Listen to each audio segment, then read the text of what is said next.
ఎప్పుడు ఓనాకాలం వచ్చినా నిండుకుండలా కనిపించే కడెం ప్రాజెక్ట్ ఈసారి నిండుకుండా ఉండిపోయింది. జూలై నెలాఖరు వచ్చిన భారీ వర్షాలు లేక డెడ్ స్టోరేజ్ కి చేరింది. దీంతో కడెం ఆయకట్టు కింద ఉన్న రైతులు సాగు చేయాలా వద్దా అనే డైలమాలో పడిపోయారు.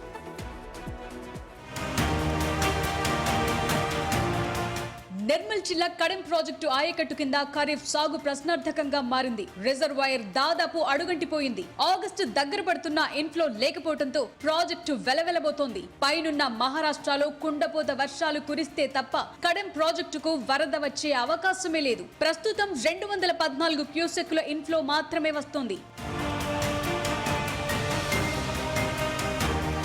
గతేడాదితో పోలిస్తే ఈసారి కడెం ప్రాజెక్టులో నీటి మట్టం భారీగా పడిపోయింది. రిజర్వాయర్ కెపాసిటీ 3.5 టీఎంసీలు ఉండగా ఇప్పుడు 1 టీఎంసీ నీరు కూడా లేదు. ప్రాజెక్టుపై ఆయకట్టు కింద 68,150 ఎకరాలుంది. గతేడాది ఇదే సమయానికి కడెం ప్రాజెక్టులో నీటి నిల్వ 2.5 టీఎంసీలుగా నమోదైంది. అప్పట్లో జూన్ జూలైలో యావరేజ్ ఇన్ఫ్లో 6,500 క్యూసెక్కులుగా ఉండేది.